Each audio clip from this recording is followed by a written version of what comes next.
नमस्कार दोस्तों, मैं रोहित गुप्ता स्वागत करता हूं आपका अपने YouTube चैनल पर। आज की वीडियो में हम करने वाले हैं NIOS क्लास 10th की पेंटिंग का पूरा सिलेबस कंप्लीट एक ही वीडियो में। 1 घंटे के अप्रॉक्स ये वीडियो होगी। इसमें इंपॉर्टेंट टॉपिक्स भी मैं आपको बताते हुए चलूंगा। साथ ही साथ क्या क्या आपको पढ़ना है और पूरा सिलेबस ये इस वीडियो में कंप्लीट हो जाएगा। तो इस वीडियो को देखने के बाद आपको कुछ और करने की जरूरत नहीं पड़ेगी, बस आपको इस वीडियो को देखना है। और ये जो पीडीएफ जिसमें से मैं पढ़ा रहा हूँ, ये पीडीएफ मैं टेलीग्राम चैनल पे अपलोड कर दूंगा, लिंक डिस्क्रिप्शन में डाल दूंगा, वहां से जाके आप आराम से डाउनलोड कर सकते हैं। तो स्टार्ट करते हैं चैप्टर नंबर 1 से, जिसका नाम है 3000 ईसा पूर्व से 600 ईस्वी का तक कला का इतिहास तथा मूल्यांकन, history and appreciation of art from 3000 BC to 600 AD। तो 3000 BC के बारे में बात करें तो यानी सिंधु घाटी की सभ्यता के बारे में बात कर रहा है। सिंधु घाटी की सभ्यता से मौर्य वंशावली तक हम कला एवं हस्तकला की धीरे धीरे प्रगति होते हुए देखते हैं। क्या देखते हैं हम? धीरे धीरे डेवलपमेंट होते हुए देख रहे हैं। कहाँ से? जो सिंधु घाटी की सभ्यता के टाइम पे जो आर्ट हुआ करता था, वहां से लेकर कि मौर्य वंशावली तक का जो आर्ट हुआ करता था, तो वहां से वहां तक का पीरियड जो था, वहां पे धीरे धीरे डेवलपमेंट हुआ। जैसे अभी हम देखते हैं, पहले हम कीपैड फोन वगैरह यूज करते थे, फिर धीरे धीरे डेवलपमेंट हुआ, टच फोन आए, फिर और डेवलपमेंट हुआ, एंड्रॉयड फोन आ गए, फिर और डेवलप हुआ।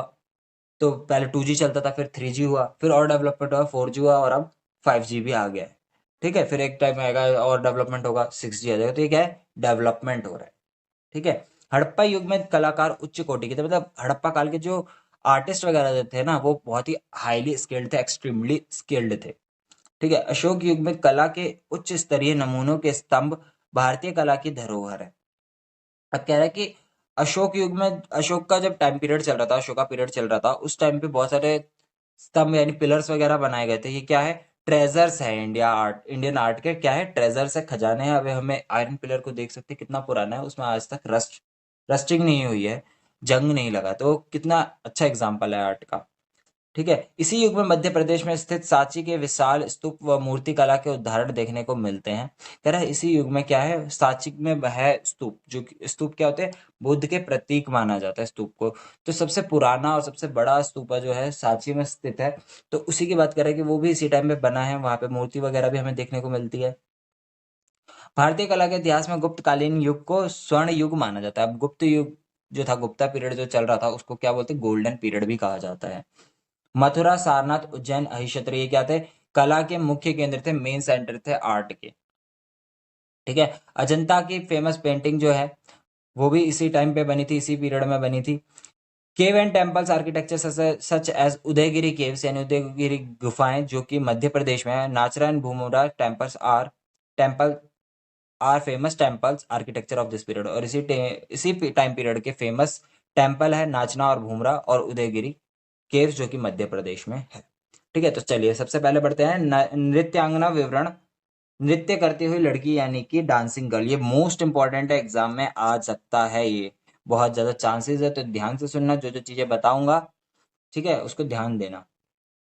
शीर्षक हो गया इसका नृत्य करती हुई लड़की। और एक चीज और बता दूं, ऐसी पिक्चर वगैरह आपके एग्जाम में नहीं आएगी, तो जिससे आपकी हेल्प मिल सके। तो इसके इसके लिए ना बैठे कि कहीं आपको पिक्चर वगैरह मिले, तो पिक्चर वगैरह नहीं मिलेगी, तो इसकी हेल्प नहीं मिल पाएगी आपको, हिंट वगैरह कुछ नहीं मिलेगा।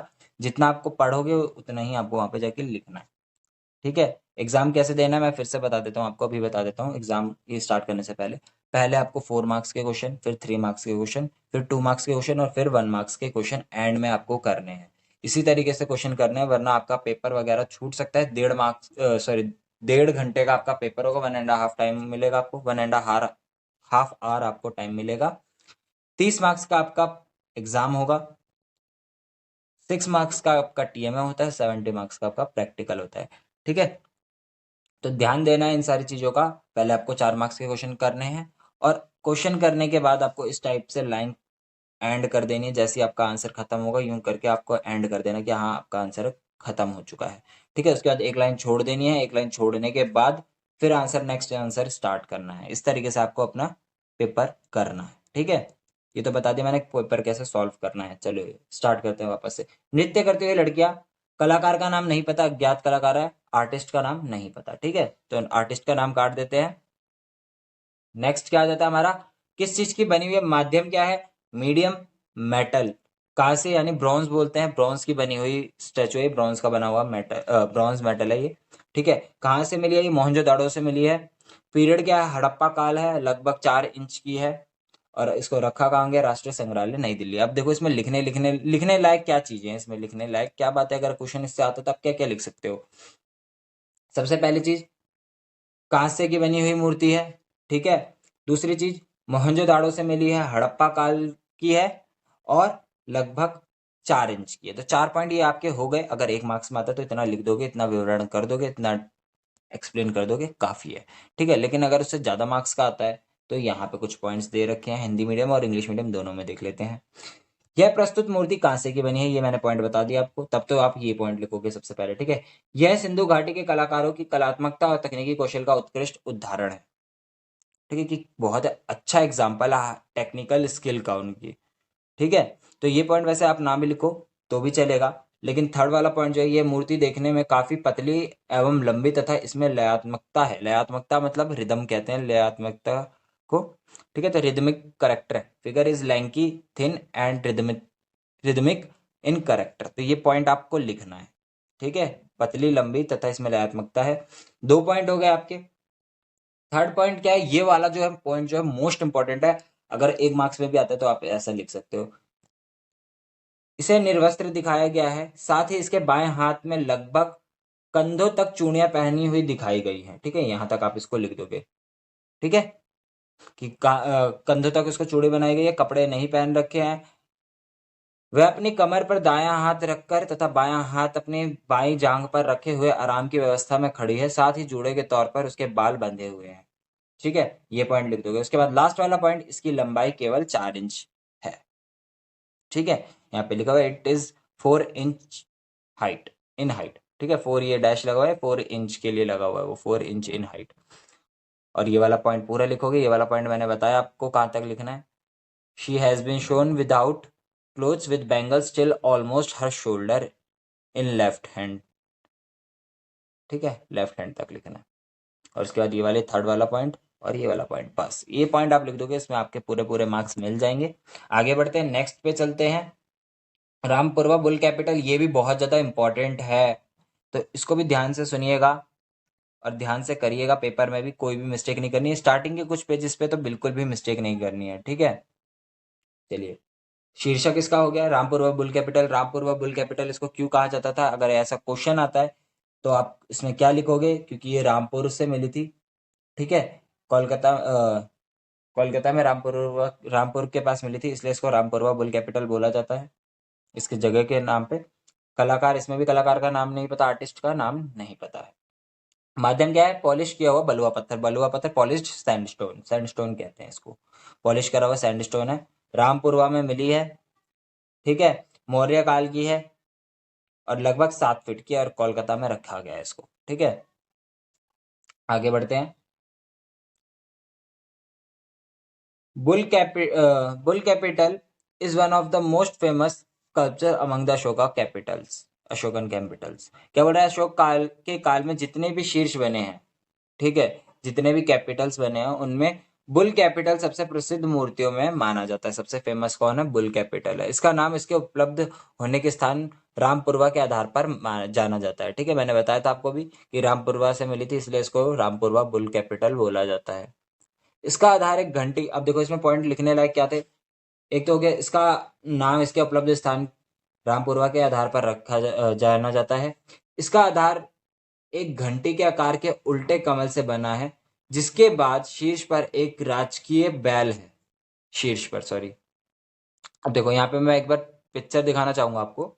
देखो यहाँ पे पिक्चर देखोगे तो नीचे आपको क्या दिख रहा होगा? आपको बेल टाइप का है ये, ठीक है, लोटस में बेल टाइप का ये। ऊपर क्या है? बुल है, और बीच में एक पट्टी सी बनाई हुई है, इसमें क्या बने हुए हैं? पेड़ पौधे बनाए हुए हैं, ये भी अभी यहाँ पे लिखा हुआ दिख जाएगा आपको। शीर्ष फलक, शीर्ष फलक बोलते हैं इसको हिंदी में, इंग्लिश में अबैकस बोलते हैं। शीर्ष फलक के चारों ओर पेड़ पौधों के नमूने बने हैं। कमल तथा शीर्ष फलक के ऊपर बुल की आकृति हावी होती दिखाई देती है, ठीक है। तो आपको कौन कौन से पॉइंट लिखने हैं पहले मैंने बता दिया, इसका उपलब्ध स्थान, दूसरा पॉइंट, तीसरा पॉइंट और चौथा पॉइंट, ये चारों पॉइंट आपको लिख देने हैं अगर ऐसा आता है क्वेश्चन। और उसके बाद इसका साइज वाला पॉइंट भी आपको एक मेंशन कर देना है उसमें, ठीक है। आगे बढ़ते हैं। नेक्स्ट पे चलते हैं। अश्वेत राजकुमारी ये कुछ खास इंपॉर्टेंट नहीं है, लेकिन फिर भी अगर क्वेश्चन पेपर में आ जाता है तो कैसे करना है वो भी बता देता हूँ। वो थोड़ा बहुत पता होना चाहिए अगर क्वेश्चन आ जाए, क्योंकि क्वेश्चन पेपर मैं तो डिज़ाइन कर नहीं रहा, तो उसके ऊपर डिपेंड करता है। बाकी जो मैंने बताया वो दोनों मोस्ट इंपॉर्टेंट है, वो आ जाते हैं काफ़ी बार। शीर्षक इसका वही आ गया, अश्वेत राजकुमारी। कलाकार का इसका भी नाम नहीं पता। माध्यम क्या है, भित्ति चित्र यानी वॉल पेंटिंग है।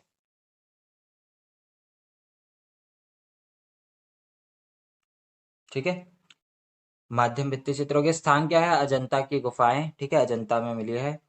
गुप्त बकाटक काल, ठीक है, यहाँ पे लिखा हुआ गुप्त बकाटक काल पीरियड। उसके बाद इसका साइज बता दिया है, 20 फीट इंटू 6 फीट अप्रॉक्स। ठीक है, अब इसके बारे में थोड़ा सा पढ़ लेते हैं क्या लिखा हुआ है, ज्यादा पॉइंट नहीं है इसमें भी। अजंता चित्रों में अश्वेत राजकुमारी सर्वोत्तम कृतियों में से एक मानी जाती है। मतलब जो भी अजंता के चित्र बने थे उन सब में सबसे अच्छी कलाकृति जो है वो किसको माना जाता है, अश्वेत राजकुमारी यानी कि ब्लैक प्रिंसेस को माना जाता है। चित्र में संगीत की गीतात्मकता का अनुभव है, लिरिकल क्वालिटी दिखती है इस पेंटिंग में। ठीक है, ये इसकी खासियत है। तो इसमें अगर क्वेश्चन आता है तो आप ये वाले पॉइंट ये लिख सकते हो और सेकंड ये वाला पॉइंट लिख सकते हो। शरीर के अंगों की परिरेखाओं की कोमलता, गर्दन का सूक्ष्म झुकाव तथा सरलता इस चित्र को एक दिव्य विशेषता प्रदान करती है। ठीक है, थर्ड पॉइंट ये हो गया, जिन रंगों का प्रयोग किया गया है वे अत्यंत सहज है तथा उनमें चटकीलेपन का अभाव है। चटकीलेपन का मीन्स क्या है यहाँ पे, मतलब अच्छा सा नहीं लग रहा, थोड़ा अट्रैक्टिव सा जो लगता है ना वो नहीं लग रहा। ठीक है, और अर्थली, डल से थोड़े कलर है। ठीक, चलिए थोड़ा सा यहाँ पे इसका एक्सप्लेनेशन भी दे रखा है, ये आप पढ़ लीजिएगा जब ये पीडीएफ आपको मिलेगा। बाकी मैं जो पेंटिंग वगैरह के बारे में वो ज़्यादा एक्सप्लेन कर दूंगा। ठीक है, तो 3 पेंटिंग थी, तीनों खत्म होगी। नेक्स्ट चैप्टर आ गया आपका 7वीं से 12वीं शताब्दी तक कला का इतिहास, history and appreciation of art from 7th century AD to 12th century AD. चलिए इसके बारे में भी थोड़ा सा पढ़ लेते हैं। 2-3 पॉइंट्स लिखे हुए हैं इसमें भी। इंट्रोडक्शन में 3 पॉइंट्स दिए गए हैं, उन तीनों पॉइंट्स को पढ़ लेते हैं। भारतीय कला के इतिहास में गुप्त काल के बाद का समय मंदिर वास्तुकला की प्रगति का युग कहलाता है, क्योंकि इसी टाइम पे थोड़े मंदिर वगैरह ज्यादा निर्माण हुए थे, इस वजह से। ठीक है, मंदिर वास्तुकला की प्रगति का युग कहा जाता है, प्रोग्रेस इन टेम्पल आर्किटेक्चर। दक्षिण में पल्लव, चोल और होयसल एवं पूर्व में पाल, सैन और गंगा वंशों ने इस प्रगति को सहेजा तथा इसे प्रोत्साहन दिया। देखो दक्षिण में किन किन राजाओं का नाम दे दिया यहाँ पे, पल्लव, चोल और होयसल। ठीक है, और पूर्व में पाल, सैन और गंगा वंशों के, इन लोगों ने किसको प्रोत्साहन दिया, जो टेम्पल आर्किटेक्चर था इसको प्रोत्साहन दिया, इसको अप्रिशिएट किया, इसको आगे बढ़ाया। ठीक है, उसके बाद पल्लव और चालुक्य उनकी मूर्तिकला के लिए याद किए जाते हैं, जबकि चोल और होयसल मंदिर वास्तुकला के लिए जाने जाते हैं। ठीक है, चोल और होयसल मंदिर वास्तुकला के लिए और पल्लव और चालुक्य मूर्तिकला के लिए। चलिए ये तो हो गया इंट्रोडक्शन। अब पढ़ते हैं थोड़ा थोड़ा। तो देखो, अर्जुन का चिंतन अथवा गंगावतरण ये इतना इम्पोर्टेंट नहीं है, लेकिन फिर भी पढ़ लेते हैं। शीर्षक इसका वही हो गया, शिल्पकार का नाम नहीं पता यानी आर्टिस्ट का नाम नहीं पता। माध्यम पत्थर की बनी हुई है, स्टोन की बनी हुई है। ठीक है, मामल्लापुरम, चेन्नई। पल्लव काल 91 फीट इंटू 152 फीट, ये इसकी साइज की बात हो गई। ठीक है,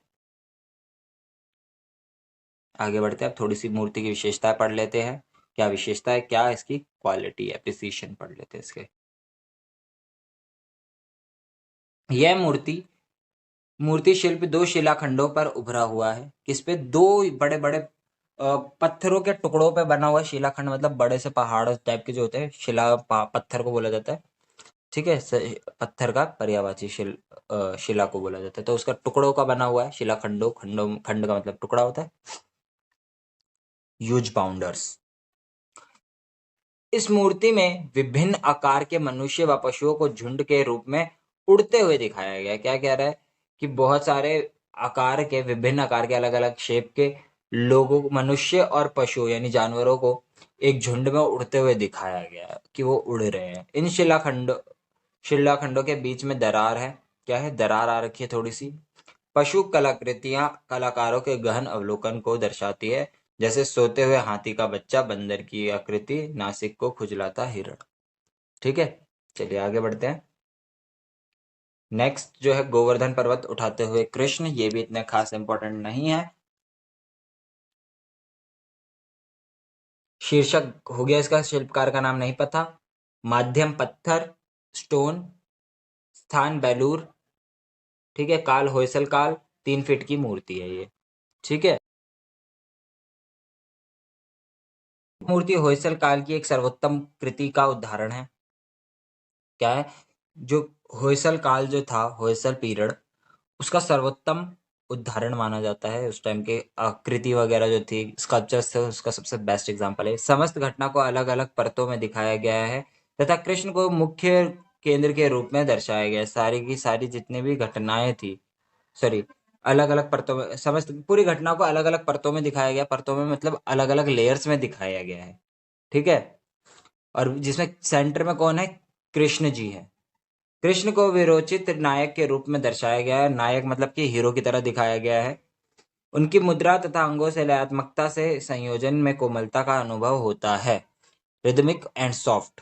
ठीक है, कैसे पता लगता है उनका कि वो क्या है? थोड़े कोमलता से भरे हुए हैं और रिदमिक, लयात्मकता पता चलती है। कृष्ण के को घेरे हुए पशुओं को सजीव चित्रण किया गया है। ठीक है, कृष्ण को घेरे हुए जो पशु हैं उनको सजीव चित्रण, मतलब कि एकदम ऐसा लग रहा है जिंदा है वो जानवर, उस तरीके से बनाया गया है। कोणार्क की सुर सुंदरी, ये जो है बहुत ज्यादा मोस्ट इंपॉर्टेंट बोलूंगा इसको मैं, क्वेश्चन में काफी बार आ जाता है एग्जाम में। तो इसको जरूर करें, प्रीवियस ईयर के क्वेश्चन पेपर को भी सॉल्व कर लीजिएगा, बहुत ज्यादा हेल्प हो जाएगी। शीर्षक कोणार्क की सुर सुंदरी। शिल्पकार तो इसका भी नहीं पता, यानी कि आर्टिस्ट का नाम नहीं पता। माध्यम क्या है? पत्थर, स्टोन की बनी हुई है। कोणार्क उड़ीसा में मिली है। ठीक है, इसमें थोड़ा सा आगे पीछे हो रखा है शायद से, यहाँ पे ये गंगा डायनेस्टी लिख दिया। गंगा डायनेस्टी होगा ये काल, हाँ सॉरी, गंगा राजवंश, गंगा डायनेस्टी, ये काल हो गया आपका। ठीक है, साइज बता दिया यहाँ पे। फाइंडिंग साइट जो है नीचे लिखी हुई है इसमें हिंदी में। ठीक है, यहाँ पे आपको देखने को मिल रहा होगा finding site, Konark, unknown, artist का नाम नहीं पता, little more than life size, वास्तविक आकार से थोड़ा सा, थोड़ा ज्यादा। ठीक है, ये साइज ऐसा करके लिखा हुआ है, तो ये कुछ खास लिखने लायक इसमें था नहीं। सिर्फ और सिर्फ आप यहाँ से क्या लिख सकते हो? किस माध्यम से बनी है, कहाँ से मिली है और काल क्या है। बस ये 3 पॉइंट यहाँ से आप उठा सकते हो, 1 नंबर के क्वेश्चन में लिख सकते हो। ठीक है, बाकी यहाँ से आप पॉइंट उठाओगे अगर 3 मार्क्स में ये क्वेश्चन आता है तो। कोणार्क मंदिर में बनाई गई सुरसुंदरी के हष्ट पुष्ट मूर्तियों को बहुत ही कोमलता से बनाया गया है। ठीक है, सुरसुंदरी को एक ढोलक बजाते हुए दिखाया गया कि ढोलक बजा रही है। अपनी विशालता के माध्यम के साथ रमणीय सुरसुंदरी को कोमलता से तराशे हुए आभूषणों अपने वक्ष स्थल पर पहने हुए दर्शाया गया है। अपने, अब देखो क्या बोल रहा है कि इन्होंने क्या पहन रखे अपने वक्ष स्थल पे? गहने पहने हुए, आभूषण गहनों को बोलते हैं। ठीक है, in spite of her broadness she is extremely graceful and wearing softly curved ornaments between the breast. ठीक है, सुर सुंदरी लयात्मक रूप से में दिखाई गई है। पोस्टर, पोस्टर कैसा है उनका? रिदमिक पोस्टर है। ये भी हो गया हमारा। नेक्स्ट, और ये वाला चैप्टर भी हमारा कंप्लीट हो जाता है। बढ़ते हैं नेक्स्ट चैप्टर, चैप्टर नंबर 3 की ओर।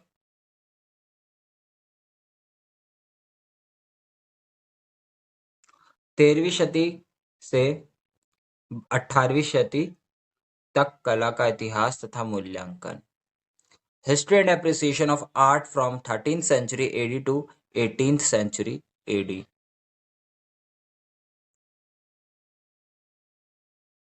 चलिए, अब इसमें थोड़ा बहुत डिस्क्रिप्शन में समझा रखा है, सॉरी इंट्रोडक्शन समझा रखा है, वो इंट्रोडक्शन आप पढ़ लीजिएगा, ज़्यादा डीप में नहीं जाएंगे, डायरेक्ट आते हैं फर्स्ट वाली पे, श्रृंगार। ये भी बहुत ज़्यादा इंपॉर्टेंट, आपके टीएमए में भी आया हुआ था इसमें से क्वेश्चन, और ये इंपॉर्टेंट भी है वैसे भी, तो इसको ज़रूर पढ़िएगा। बुक में से, बुक अवेलेबल है तो बुक में से पढ़ लीजिएगा इसको, या फिर इसमें से भी पढ़ लेंगे तो आपका एग्जाम में काफ़ी हो जाएगा। ठीक है, देखो इसमें भी कलाकार का नाम नहीं पता। माध्यम टेम्परा है। शैली कौन सी? गुलेर घराना, यानी गुलेर स्कूल इसकी स्टाइल, इसका स्टाइल है। कला क्या है? 18वीं शताब्दी। सॉरी, काल क्या है, 18वीं शताब्दी। अब आते हैं इसकी एप्रिसिएशन पे, यानी कि विशेषताएं पे। क्या हो रहा है पेंटिंग में वो बताएगा। दुल्हन को विवाह के लिए सजाया जा रहा है, वो ऐसे देखने पता लग रहा है। सामने एक नौकरानी चंदन का लेप तैयार कर रही है तथा एक अन्य नौकरानी दुल्हन के पैर में पायल पहना रही है। तो देखो आप लिखोगे कैसे, आपको ये नहीं लिखना कि ऐसे दिख रहा है आपको जैसे, ऐसा नहीं लिखना। कि क्या बताओगे आप कि जो पेंटिंग है उसमें दिखाया गया कि नौकरानी दुल्हन को चंदन का लेप लगा रही है और दूसरी नौकरानी, अन्य नौकरानी दुल्हन के पैरों में पायल पहना रही है। ठीक है, दो आकृतियां खड़ी हुई दिखाई गई हैं, जिनमें से एक आईना लेकर खड़ी है और दूसरी फूलों की माला बना रही है। ठीक है, ये वाला पॉइंट आप लिखोगे और एक तो ये लिखोगे। तीनों पॉइंट वैसे इंपॉर्टेंट है। एक स्त्री किसी सहायिका के सहयोग से दुल्हन के बाल संवार रही है। एक वृद्ध महिला इस सारे क्रियाकलाप का निरीक्षण कर रही है। मतलब एक बुढ़िया और लेडी भी है जो इन सब कामों को देखे कि ये सही से हो रहा है या नहीं हो रहा है। श्रृंगार एक विशिष्ट राजपूत चित्रकला है। श्रृंगार क्या है, एक टिपिकल राजपूत पेंटिंग है। ठीक है, चलिए आगे बढ़ते हैं, नेक्स्ट पे चलते हैं। जैन लघु चित्र कल्पसूत्र। ये कल्पसूत्र से वैसे इतने क्वेश्चन नहीं आते हैं, लेकिन फिर भी एक बार देख लेते हैं। अ, इसमें भी माध्यम क्या है, आम की पत्तियों पर टेम्परा। ठीक है, tempera on palm leaf, sorry palm, आम बोल दिया मैंने पाम की जगह। पाम की पत्तियों पर टेम्परा। शैली क्या है, जैन पांडुलिपि चित्र, जैन मैन्युस्क्रिप्ट पेंटिंग। 15वीं शताब्दी ईस्वी, 15th सेंचुरी एडी। चलिए अब इसके बारे में थोड़ा सा डिस्क्रिप्शन में पढ़ लेते हैं ब्रीफली। कल्पसूत्र सूचीबद्ध चित्र जैन धर्म की पुस्तक कल्पसूत्र में एक चित्र है। कह रहा है ये जो चित्र आपको दिख रहा है ये कहाँ का है, जैन धर्म की पुस्तक है कल्पसूत्र, उसमें से ये चित्र लिया गया है। इस चित्र के संयोजन में समस्त स्थान को कुछ आयतों आकार चौकोरों में बांटा गया है। पुरुष, स्त्रियां तथा पशुओं का चित्रण लाल रंग के पृष्ठभूमि में दिखाया गया है। कह रहा है कि जो पिक्चर है, composition of this painting, space is divided into square and rectangles. इसका जो स्पेस है इसको कैसे बांटा गया है, स्क्वायर और रेक्टेंगल में बांटा गया। तो आपको दिख रहा होगा, देखो यहाँ पे देखोगे आप, यहाँ पे थोड़ा स्क्वायर टाइप में बना हुआ है। ठीक है, फिर यहाँ पे ये रेक्टेंगल है। ठीक, फिर यहाँ पे एक रेक्टेंगल टाइप का है, यहाँ पे स्क्वायर, ये फिर से रेक्टेंगल टाइप का, ये भी रेक्टेंगल है, ये थोड़ा स्क्वायर टाइप का लग रहा है। ठीक है, ये भी रेक्टेंगल आ जाता है आपका। तो यही चीज़ बता रहा है कि इस शेप में ऐसे करके बांटा गया पिक्चर को और लाल रंग से दिखाया गया। बैकग्राउंड देख रहे होगे आप, लाल लाल से दिख रहा है। कल्प प्रत्येक खंड में कल्प सूत्र की कहानी का अलग अलग कथाक्रम वर्णित है कि हर खंड में क्या है, अलग अलग कहानियां हैं। ठीक है, कहानी का अलग अलग कथाक्रम वर्णित है। यह शैली पूरी तरह लोक शैली पर केंद्रित है, जहां आकार में चपटापन है अथवा अभिव्यक्ति रूढ़िवादी है, जिसमें परिदृश्य का अभाव है। प्रवाहपूर्ण रेखाओं और सौंदर्यपूर्वक बिंदुओं में, सॉरी, सौंदर्य परक बिंदुओं के प्रयोग से इस चित्र की सुंदरता को बढ़ाया गया है। चलिए आगे बढ़ते हैं, ये वाला भी पूरा हो गया हमारा। विष्णुपुर टेराकोटा। ये टेराकोटा बहुत ज्यादा इंपॉर्टेंट है, टेराकोटा करके भी क्वेश्चन आ सकता है। ठीक है, टेराकोटा प्रोसेस के बारे में पूछ लेता है काफी बार कि टेराकोटा प्रोसेस क्या है। विष्णुपुर टेराकोटा रासलीला। ठीक है, विष्णुपुर टेराकोटाज रासलीला। माध्यम क्या है, टेराकोटा की टाइल्स, टेराकोटा टाइल्स। ठीक है, स्थान क्या है, पश्चिम बंगाल के विष्णुपुर में पंचमुरा मंदिर। ठीक, 17वीं शती के आसपास, अराउंड 17th सेंचुरी। रासलीला में राधा कृष्ण के दिव्य प्रेम को उनके साथी ग्वालों तथा गोपियों के सानिध्य में दिखाया गया है। सानिध्य का मीन्स क्या बोलते हैं यहाँ पे, celebration. Raslila is a celebration of divine love of Radha and Krishna with their friends gopis and गोपियां। ठीक है, इस सुंदर फलक को एक चौकोर स्थान पर तीन गोलों को केंद्रित कर संयोजन किया गया है। इन तीन गोलों में से बीच के गोले में एक टोपी के साथ राधा कृष्ण की आकृतियां दिखाई गई है। ठीक है। कलाकार में समकालीन सामाजिक जीवन को दर्शाने का पूर्ण प्रयास किया है। सामाजिक जीवन यानी कि उस टाइम पे जो भी समकालीन मतलब जो उस टाइम पे कंटेम्प्रेरी लाइफ जो उस टाइम पे चल रही थी ना, समकालीन का मतलब उस टाइम पे जो चल रही थी वैसा जीवन, सामाजिक जीवन दिखाने की पूरी पूरी कोशिश की है कलाकार ने। चौकोर के चारों कोनों को मानव, पशुओं तथा चिड़ियाओं की आकृति से सजाया गया है। ठीक है। जो भी मानव के मतलब जो भी ये पेंटिंग थी कृष्ण जी वाली, चौकोर के चारों कोनों पर क्या दिखाए गए हैं आपको? मानव देखने को मिल जाएंगे, पशु देखने को मिल जाएंगे, चिड़ियाएं देखने को मिल जाएंगी, बहुत सारी बर्ड्स पक्षी देखने को मिल जाएंगे, सिंपल लैंग्वेज में बोला जाए तो। ठीक है। तो ये वाला चैप्टर भी आपका पूरा हो जाता है। Next chapter number 4, folk art of India, Bharat की लोक कला। ठीक है। तो इसका भी इंट्रो बाद में करेंगे, पहले अब कोलम। कोलम जो है मोस्ट इंपॉर्टेंट बोलूंगा, इसमें से क्वेश्चन काफी बार आ जाता है कोलम क्या है, तो ये जरूर देखना, व्हाट इज कॉलम करके आ जाता है। चलिए स्टार्ट करते हैं। कलश से फर्श पर दी गई चित्रकारी, फ्लोर पेंटिंग विद कलश। आर्टिस्ट का नाम नहीं पता, कलाकार अज्ञात घरेलू महिला, कोई भी महिला बनाती है। कोलम एक तरीके से आप बोल सकते हो रंगोली को बोला जाता है, रंगोली टाइप का बनाया जाता है इसमें, उसी को बोला जाता है। चावल की पिट्ठी तथा रंग, चावल की पिट्ठी और रंग को लिया जाता है राइस पेस्ट एंड पिगमेंट्स। उसके बाद क्या बोल रखा है, स्थान क्या है? तमिलनाडु से तंजावुर के पास। ठीक है। काल क्या है? 1992, शैली कोलम है, कोलम सॉरी, कॉलम बोल रहा हूँ, कोलम है। भारत में हर एक भाग में अलग अलग माध्यम में फर्श पर सजावट की जाती है। कहीं पर यह कल अल्पना, कहीं रंगोली, कोलम तथा सांझी कहा जाता है। ठीक है। कि अलग अलग जगह पे हमें देखने को मिल जाता है कि फ्लोर पे क्या करते हैं, पेंटिंग करते हैं और उसको फिर अलग अलग नाम से जाना जाता है। जैसे हम लोग जो है नॉर्मल रंगोली नाम से जानते होंगे, तो इसको और भी नामों से जाना जाता है, अल्पना, कोलम और सांझी। ठीक है। रंगोली के अलावा दक्षिण भारत में पोंगल तथा अन्य त्योहारों के अवसर पर प्रत्येक घर के सामने तथा पूजा की वेदी के सामने के स्थान पर फर्श पर सजावट का यह कार्य किया जाता है। यह भाग्य और समृद्धि का प्रतीक माना जाता है। ठीक है। भाग्य यानी कि लक, और समृद्धि, समृद्धि यहाँ पे फॉर्च्यून बोला गया है। ठीक है। Symbol of Fortune. कोलम के डिजाइन और मोटिव पारंपरिक प्रकृति तथा के तथा साथ ही फूलों के तथा ज्यामितीय स्वरूपों में होते हैं। अब क्या कह रहा है कि ये जो डिजाइन होंगे कोलम के वो कैसे होंगे? ये तो फूल बने होंगे, फूल, पत्तियां, या फिर ज्योमेट्रिकल शेप्स वगैरह आपको देखने को मिल जाएंगी इसमें, या दोनों हो सकती हैं। ठीक है। इसके बाद फुलकारी, फुलकारी से भी बहुत ज्यादा इंपॉर्टेंट ये चैप्टर जो है ना, कुल मिला के ये चैप्टर बहुत ज्यादा इंपॉर्टेंट है। इसमें से फुलकारी का भी आ सकता है, फुलकारी क्या होता है? ठीक है। तो ये भी देखना। शीर्षक चादर है, कलाकार अज्ञात, कपड़ों की कढ़ाई रंगीन धागों से। ठीक है। समकालीन मतलब नॉर्मल जो आज के टाइम पे भी चल रहा है, समकालीन जो भी चल रहा है। फुलकारी, फुलकारी का वास्तविक अर्थ है फूलों का काम। ठीक है। नॉर्मल क्या है? Flowered work. यह एक प्रकार की कढ़ाई है जिसे बंगाल की लोक महिलाएं करती हैं। ठीक है। फुलकारी की परिकल्पना मूल रूप से पारंपरिक ज्यामितीय आकार की होती हैं।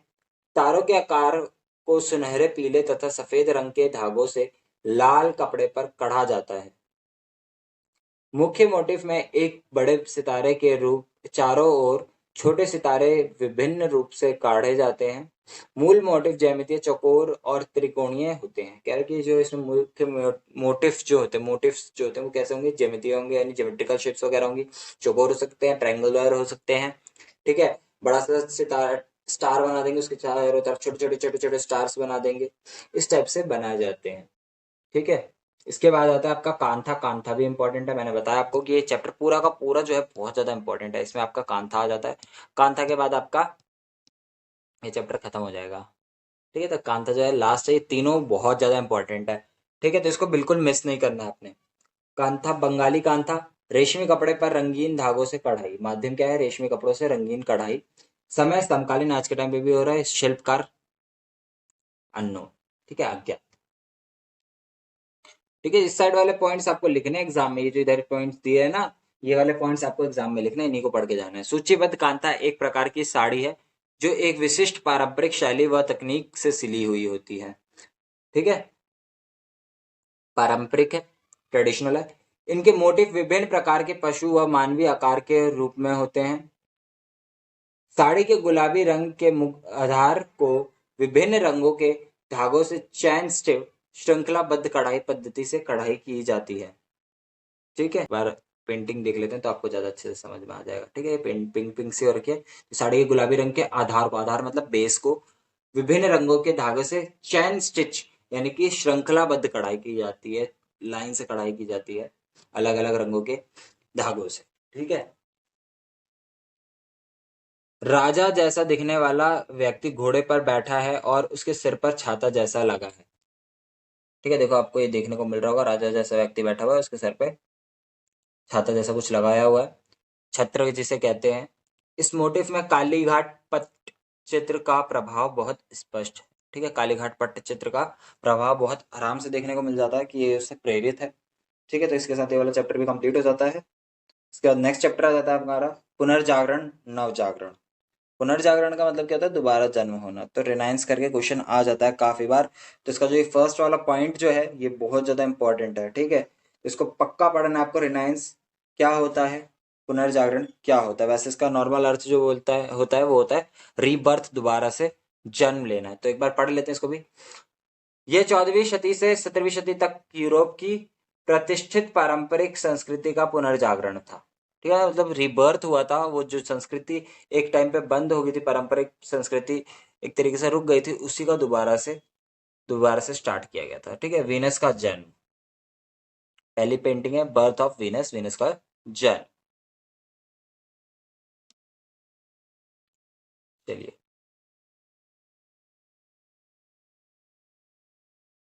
शीर्षक वीनस का जन्म, कलाकार सैंड्रो बोत्तिचेली, माध्यम क्या है कैनवस पर टेम्परा, पुनर्जागरण काल 1485 से 1486, फ्लोरेंस की गैलेरिया डैगली उफिजी।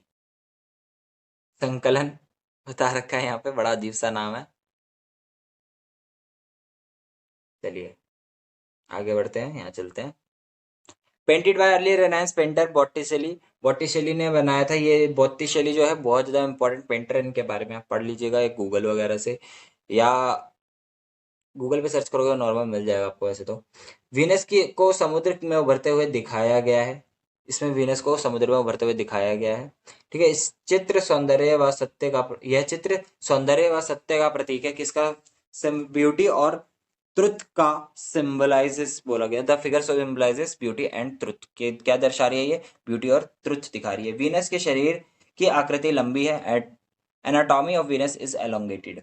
ठीक है, इसके अंग पतले और लंबे हैं। कैसे हैं? स्लिम और लॉन्ग लिम्स। तो ये सारे के सारे पॉइंट्स जो है बहुत ज्यादा इंपॉर्टेंट है। ठीक है, वैसे तो ये इतना इंपॉर्टेंट नहीं है।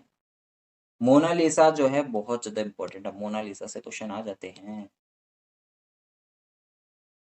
मोनालिसा के बारे में पढ़ते हैं। विंसी आर्टिस्ट का नाम बता दिया है, कलाकार। माध्यम क्या है? पहाड़ी लकड़ी व तेलीय रंग। ठीक है, मीडियम हो गया इसका। स्टाइल रिनायंस, पुनर्जागरण कालीन, 16वीं शताब्दी। संकलन लूर्व संग्रहालय पेरिस। अब सबसे पहले जो इम्पोर्टेंट है वो है यहाँ के पॉइंट्स, वो पॉइंट्स पढ़ लीजिएगा। और लिनार्डो दा विंसी के बारे में भी पढ़ लीजिएगा। यह चित्र उच्च पुनर्जागरण काल के सर्वाधिक प्रसिद्ध कृति है जिसे लिनार्डो दा विंसी ने बनाया है। ठीक है, इसके बाद होठों की रहस्यात्मकता, सॉरी रहस्यात्मक, होठों की रहस्यात्मक मुस्कुराहट कला प्रेमियों को मुग्ध करती है। मेन जो होते हैं ना, मोनालिसा की स्माइल के ऊपर था कि आप इसको, अगर बोला जाता है ऐसा कि अगर आप स्माइल करते हुए देखोगे तो स्माइल करते हुए दिखेगी। प्रकाश और छाया के प्रयोग में नाटकीय विषमता है तथा यह मनुष्य और प्रकृति के रहस्य का उजागर करती है। ठीक है, तो ये तीनों पॉइंट आपको रट लेना है, बाकी यहाँ से थोड़ा बहुत दे रखा है वो पढ़ लेना है आपने। ठीक है, पियता इतना इंपॉर्टेंट नहीं है, इसको हम आप चाहो तो स्किप कर सकते हो। ठीक है, तो इसको भी मैं भी स्किप करने जा रहा हूँ, वरना वीडियो बहुत ज़्यादा लेंदी हो जाएगी और ऑलरेडी बहुत ज़्यादा लेंदी खिंच चुकी है, अप्रॉक्स 40 मिनट्स की हो चुकी है। चलिए नेक्स्ट पे चलते हैं। नेक्स्ट चैप्टर हमारा चैप्टर नंबर 6, इम्प्रेशनलिज्म।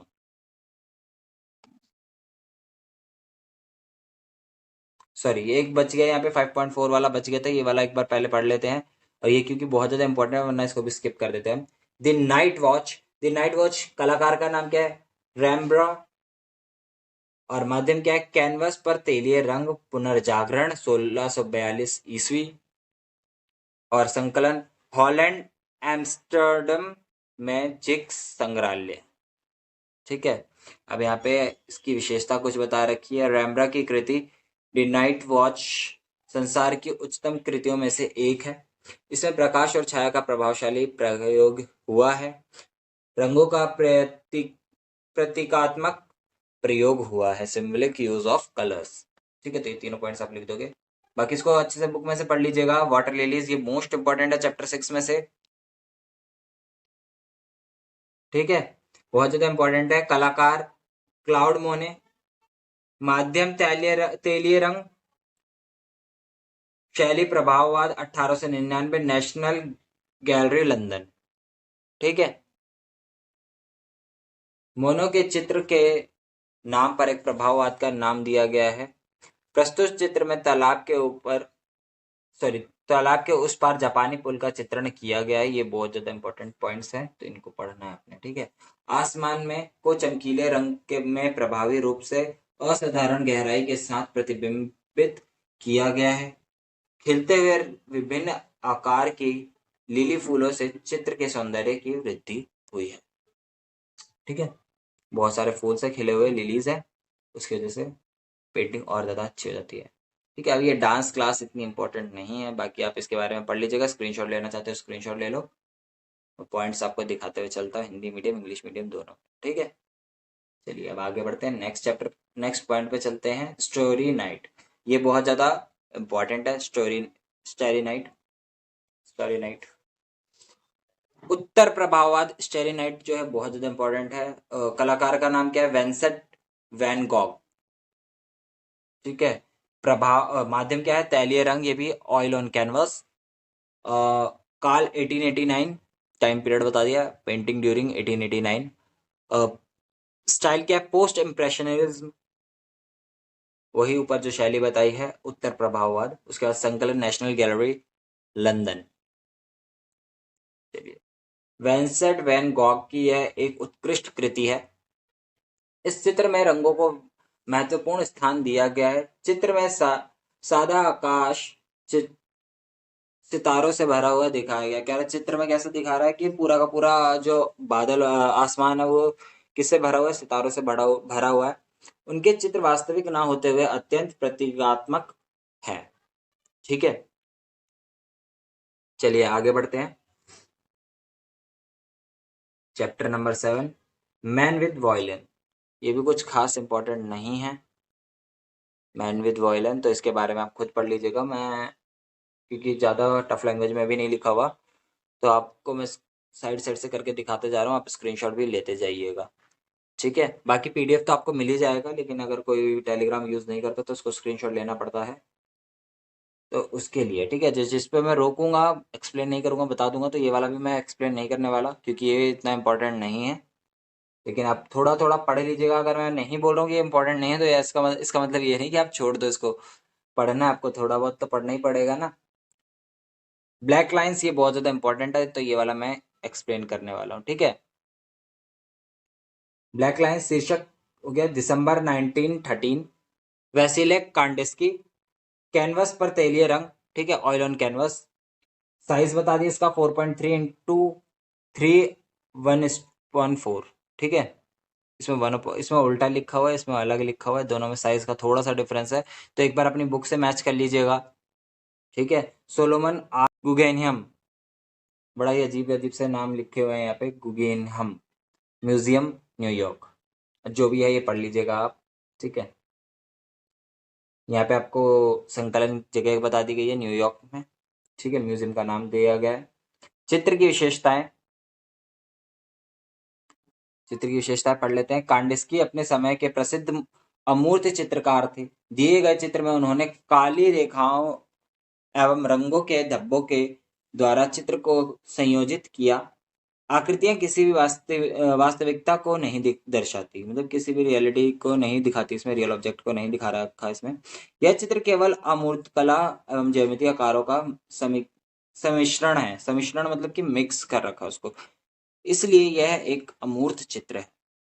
ठीक है, आगे बढ़ते हैं। ये वाला चैप्टर भी हमारा कंप्लीट होता है। चैप्टर नंबर 8 पे चलते हैं, समकालीन भारतीय कला के पुरोगामी कलाकार। तो इसमें राजा रवि वर्मा, अवेंद्रनाथ टैगोर, नंदलाल बोस, विनोद बिहारी, रविंद्रनाथ टैगोर, जामिनी राय, अमृता शेरगिल। तो इसमें मैं जो बताऊंगा उनके नामों को आपको पढ़ लेना, उनके बारे में पढ़ लेना है।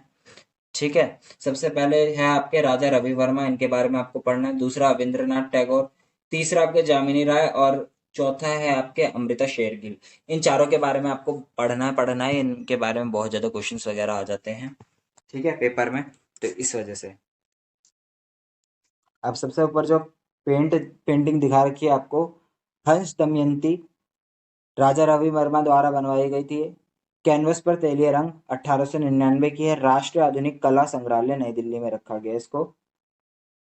ठीक है, 1899 में तेलीय रंग में बनाई गई यह कृति राजा रवि वर्मा की सर्वाधिक प्रसिद्ध कृतियों में से एक है। चित्र में दमयंती को सबसे सुंदर स्त्री के रूप में लाल रंग की साड़ी पहने चित्रित किया गया है तथा यह अपने प्रेमी का संदेश हंस के माध्यम से सुन रही है। ठीक है, दमयंती की खड़ी आकृति और उसके अंतर्गर्भित भाव भंबिता सॉरी गंभिता भंबि दमयंती खड़ी की दमयंती की खड़ी आकृति और उसके अंतर्गर्भित भाव भंगिता बहुत आकर्षक है। बहुत ही अजीब अजीब से वर्ड लिखे हुए हैं हिंदी में। ठीक है, तो ये वाला भी आता था। ब्रह्मचारी ये कुछ खास इंपॉर्टेंट नहीं है, तो इसका स्क्रीनशॉट ले लीजिएगा। ठीक है, पेज हट गया यहाँ से।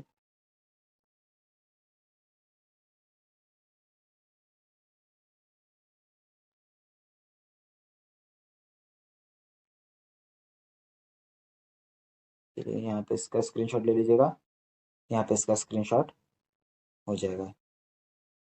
ठीक है, आगे बढ़ते हैं। दी ऑट्रियम, ये थोड़ी इंपॉर्टेंट पेंटिंग बोलूंगा। दी ऑट्रियम ऑट्रियम गंगेंद्र नाथ टैगोर द्वारा बनाई गई थी। कागज पर जल रंग, 1920 साइज बता दिया गया है इसका। उसके बाद इसके बारे में थोड़ा सा एक्सप्लेनेशन दिया गया है यहाँ पे। एक्सप्लेनेशन क्या है, यह चित्र एक असाधारण कलाकृति है जो उनकी कृतियों पर घनवाद के प्रभाव को दर्शाती है। क्यूबिस्ट इन्फ्लुएंस दिखाया जाता है कि वो क्यूबिस्ट से थोड़े इन्फ्लुएंस है, प्रभावित है। घनवाद एक ऐसी शैली है जिसमें वर्णित वस्तुओं को ज्यामितीय आकार में प्रस्तुत किया जाता है। अब यहाँ पे क्यूबिज्म के बारे में बता दिया गया है थोड़ा सा। ठीक है, इस चित्र में रंगों के माध्यम से प्रकाश एवं छाया के अपूर्ण संयोजन के प्रयोग से हुए प्रभाव को दर्शाया गया है। विभिन्न ज्यामितीय आकारों को संयोजित करके इस आकृति को रूप दिया गया। ठीक है, आगे बढ़ते हैं। नेक्स्ट चैप्टर, समकालीन भारतीय कला,